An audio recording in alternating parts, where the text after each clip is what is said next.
According to The Art of War by Sun Tzu, if you know the enemy and know yourself, I shouldn't do the accent, you need not fear the result of 100 battles. If you know yourself but not the enemy, for every victory gained, you will also suffer a defeat. And if you know neither the enemy nor yourself, you'll probably end up dead in a ditch. I'm paraphrasing, but basically, strategy is everything. It's like when you play chess, right? The key is to stay at least one move ahead of your opponent. The more moves you can see into the future, the better your chances at winning, or at least to not flip the board out of sheer frustration. But having a solid strategy isn't just about fancy moves or dramatic pauses before slamming down the knight. No, it's about reading the board, spotting patterns, predicting behaviors, and figuring out who's playing to win and who is just wasting our time. Which brings us to the ultimate board game, the planet, or as I like to call it, Earth. The multiplayer expansion pack that no one can pause. It's terrifying out there. So let's zoom out, right? Let's take a look at all the players, the pieces, and maybe even the rulebook, if anyone can find it. As of the year 2025, according to the Gregorian calendar, there are 195 countries in the world. 193 are members of the United Nations and 2 observer states. So there's the Vatican City, it's tiny but influential. The Pope knows a lot of people. And Palestine, I don't know why I did that accent. I should stop doing accents. Anyway, and Palestine is stuck in some nightmarish limbo. And it gets murkier because you've also got territories and regions with contested status. Kosovo, for example, is recognized by some but not all countries. And then there's Taiwan, a geographical hot potato, if ever there was one. And I love potatoes. Check out my previous video that I made where I made my own crisps. Anyway, Taiwan is technically the Republic of China. Realistically, it's fighting for independence with the de facto backing of the United States, because nothing brings countries together than mutual disdain for a common rival. Now that relationship, of course, creates enough friction to spark global fireworks show. China insists Taiwan is part of its mainland family. Meanwhile, the US is keeping Taiwan as a strategic ally. And according to Ray Dalio, he's a hedge fund tycoon and soothsayer, history operates on what he calls the big cycle theory, right? Everyone loves a trilogy. So first, economic cycle. Borrowing and spending spiral out of control until the debt bubble pops, triggering fun surprises like inflation and financial crises. Think of it as capitalism on a hangover. And then there's internal stability. Societies alternate between unity and prosperity and in conflict and division, usually when the rich gets richer and the poor are too angry to stay quiet. Dominant nations rise, they flex and eventually decline as challenges emerge, often setting the stage for major conflicts, or at least some very icy and awkward G20 after parties. But if Dalio's right, we're currently watching the American empire on its own downward trajectory and China rising as the new global heavyweight. That's probably why the White House has been busy restoring airfields across the Pacific Ocean, creating what can only be described as a very expensive buffer zone between California and Beijing. The moral of the story, when it comes to geopolitics, there's no such thing as a complete map, of the world. There's just a big board of players, strategies, and unresolved grudges. Think of the game Risk, but with way higher stakes. I mean, actual deaths and bloodshed. The beauty and challenge of trying to grasp the geopolitical landscape is that it's like staring into a mirage.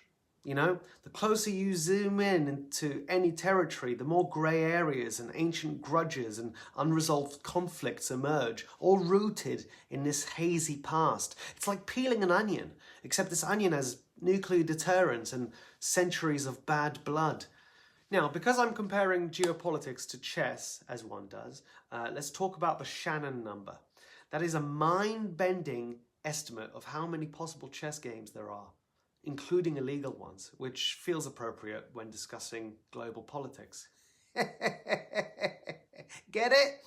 In 1950, mathematician Claude Shannon calculated the number of possible moves to be somewhere between 10 to the power of 111 and 10 to the power of 123. So that's a 1 followed by at least 111 zeros. It's a lot. For perspective, that's more combinations than there are stars in the observable universe, or atoms, or excuses politicians can make when caught lying. Honestly, I don't actually fully understand how that's true. I read it, I double-checked it. I just think, trust the maths, you know? And it's comforting in a way. When I keep losing at chess, I remind myself that it's not because I'm bad at the game. No! It's because I'm a mere mortal up against infinity. So that's why.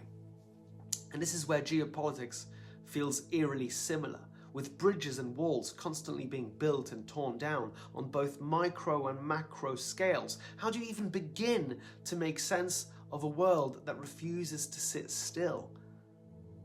Maybe the best way to find out is to divide and conquer the chaos. Break it down into categories, right? So economic powerhouses, who holds the purse strings and who's just trying to borrow them? Military alliances and conflicts, you know, who's on whose team and who's about to defect? Resource scarcity and climate stress. Who's got the oil, the water, the food, and who's eyeing it hungrily? Technological arms race. Who's inventing the future and who's hacking into it? Cultural and ideological divides. Because nothing sparks more tension than clashing worldviews, and the world is in constant motion. Like a chessboard where all the pieces move all at once, sometimes illegally, and no one's entirely sure whose turn it is.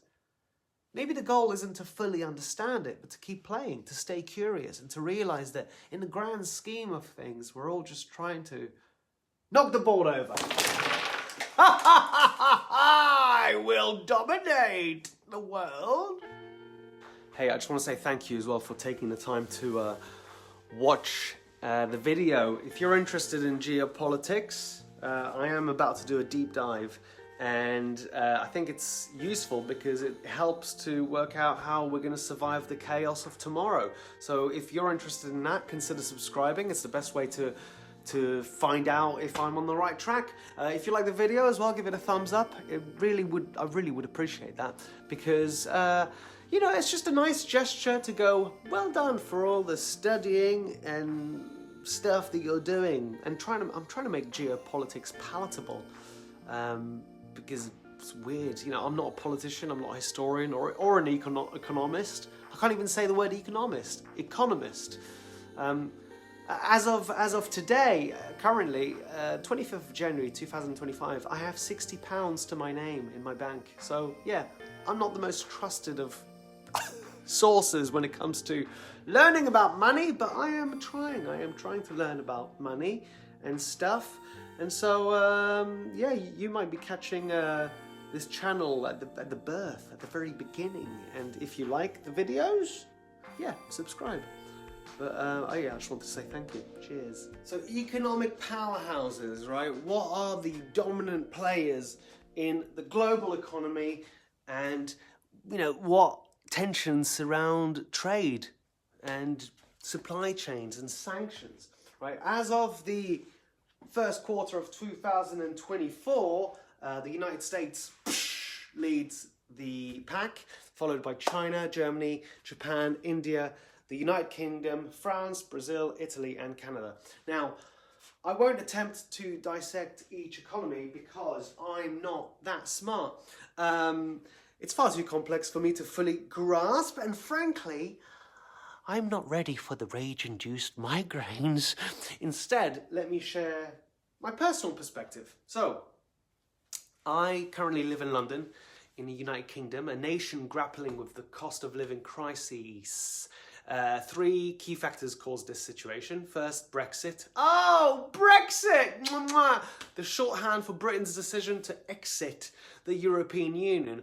Before this seismic vote, I had a modest sum saved to start a new life in Los Angeles, California. I moved there the week of Brexit. Big mistake. The pound's value plummeted overnight and my savings took a massive hit. I converted those things into dollars, but I was left with not many bucks. Why did this happen? Because the UK essentially shot itself in the foot while the rest of the world scratched its head as, why would you leave a union that offered freedom of movement, trade and collaboration? I don't understand it, really. To break it down, freedom of movement means UK citizens could live, work and thrive in any EU member state, accessing employment, education and services with ease.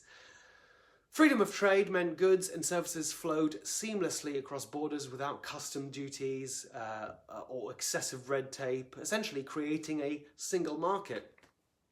And the UK abandoned all of that. Oh, brilliant!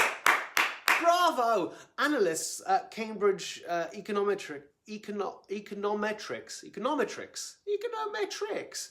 they estimated that the UK will lose around £311 billion by 2035, all because of Brexit. Amazing. That's £311 billion that the UK will never see again. A hefty price for so-called independence. The second thing was the COVID pandemic. Now that virus obviously messed with the entire globe's economy, and it was the nail in the UK's coffin. Businesses closed, supply chains fractured, and the government's spending soared. And then the third thing is the war between Russia and Ukraine. This war rippled across the globe, disrupting energy supplies, driving up the cost of essentials like gas and food, and creating yet another economic headache for an already struggling nation. All of this has left the UK in a precarious position. The cost of food and energy and housing has soared, far outpacing average incomes. For many, just surviving feels like an uphill battle. I don't know about you, but yeah. This brings me to my point. Geopolitical literacy is essential for survival. Understanding the complexity and interconnectedness of our world can aid decision-making and alleviate stress. It's like, you know, when you're in pain and a doctor explains what's wrong, the pain doesn't vanish, but knowing why it's happening kind of helps you to endure it, right? Well, similarly, when we see how resources are shared, helping others while serving our own interests, it can give us the strength to weather tough times. Shedding light on these issues helps us breathe through the darkness, because as I see it, it's not just about surviving chaos, it's about understanding it and maybe, just maybe, learning how to surf the waves instead of drowning in them. The Russia-Ukraine war. Why is that war even happening? Huh? Well, you could argue that it started in February 2014 when Russia occupied, Crimea, and it annexed it from Ukraine, and it supported separatists in the Donbass war. So basically it stole land from Ukraine, but did it steal it? Because from the Russian perspective, you'd say, well, it used to be theirs anyway. The Soviet Union dissolved in 1991. The hammer and sickle was lowered over the Kremlin for the last time. I think it was on Christmas Day. And then you could even go further back, right? You could point to the Cold War, that decades-long arm wrestle between the United States and the Soviet Union, which kicked off in 1947 after World War II and wrapped up around the Berlin Wall coming down, which was 1989. During the Cold War, tensions between these two powers ran so high the planet became like a chessboard with proxy wars everywhere, and the USSR pulled strings, but they weren't ever in the battlefield themselves. You know, it was like puppetry, actual puppetry, but with real human lives. And the US was terrified of Soviet takeover, so there's this thing called containment theory. They basically surrounded the country and essentially boxed the USSR in, which understandably the Soviets found unsettling, especially because the US were the only country that dropped atomic bombs on actual people. And then there's NATO, right? The North Atlantic treaty organization, which was founded in 1949 after World War II. It was a sort of collective security thing. If one of us gets attacked, we all show up to fight. I don't know if you've ever seen jockeys on a night out, but they move in packs, man. And because they're smaller, they can filter through normal-sized people.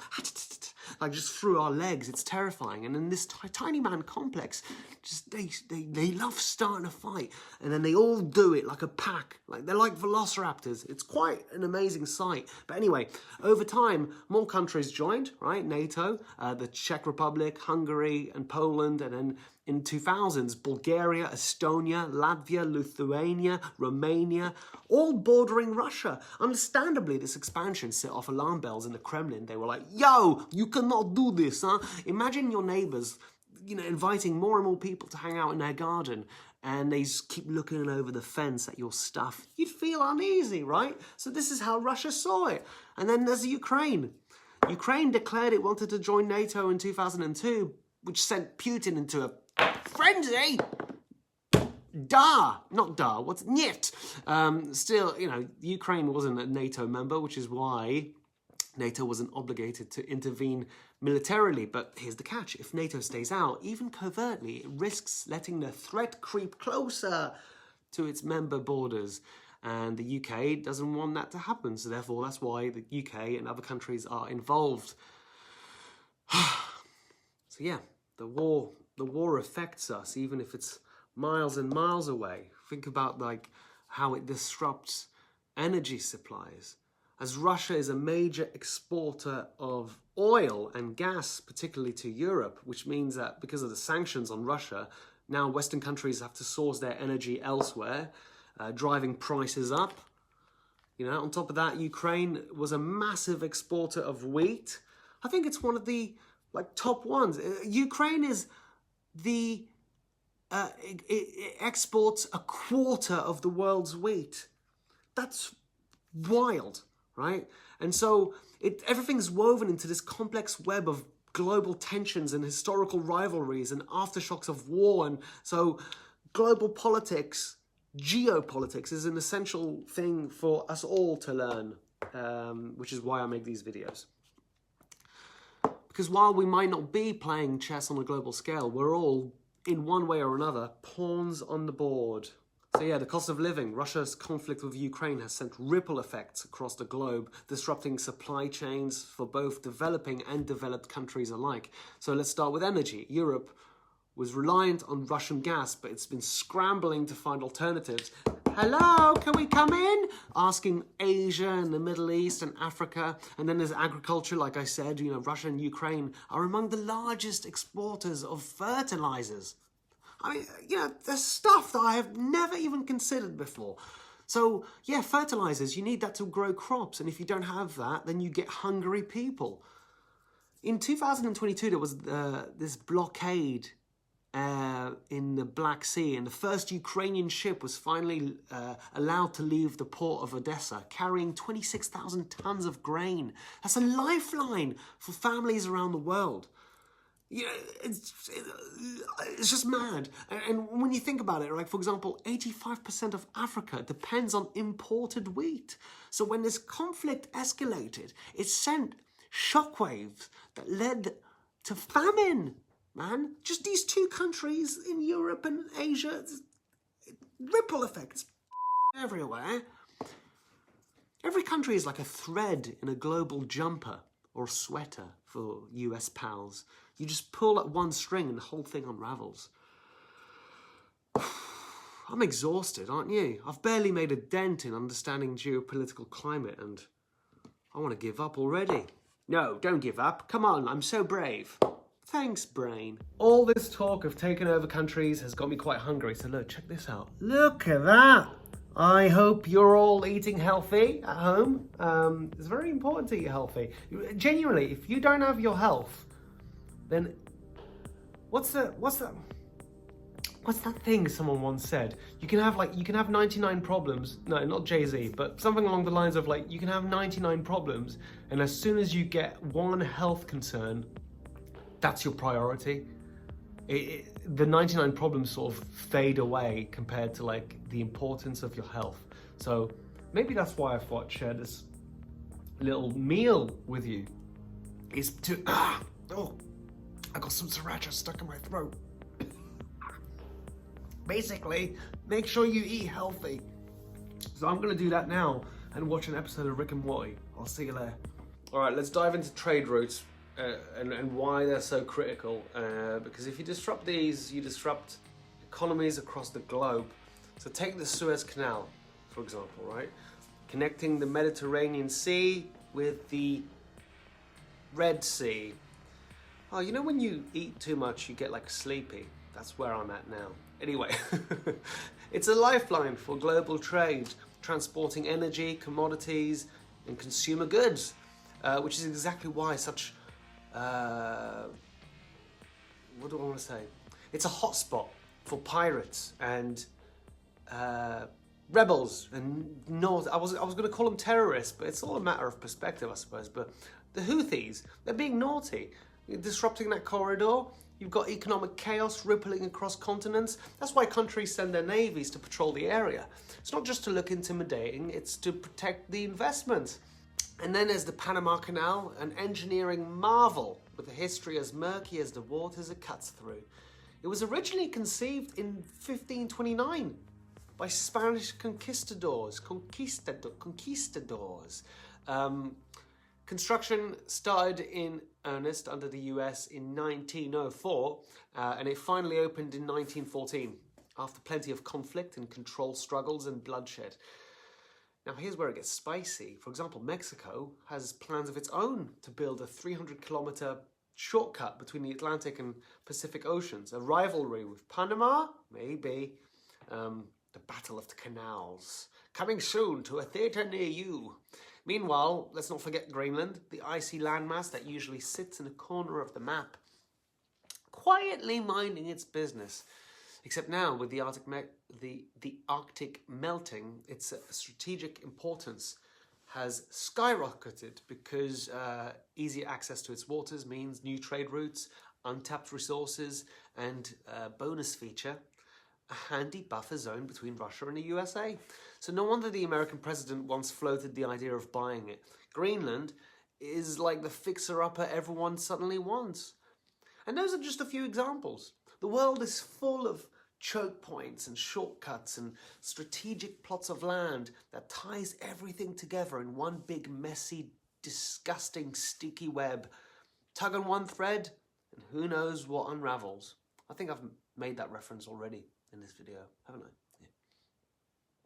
The reality is, we're constantly at war, both with ourselves and the world around us. Some days we triumph, other days we falter, and sometimes it's just a stalemate. The more we surrender, the more we lose, but the harder we fight, the more we prevail. And I don't mean fighting in the physical or literal sense. It can be a quiet resistance, the will to continue down a path of love, to build bridges between nations, to promote peace amidst the chaos. That said, I can't help but feel that many countries are gearing up for something big. I could be completely wrong, but that's just, the vibe I'm picking up on. Oh yeah, a vibe. Very scientific of me. I don't know, maybe I've read too much into it. Or maybe there is genuinely something lurking on the horizon, and we'd best prepare ourselves.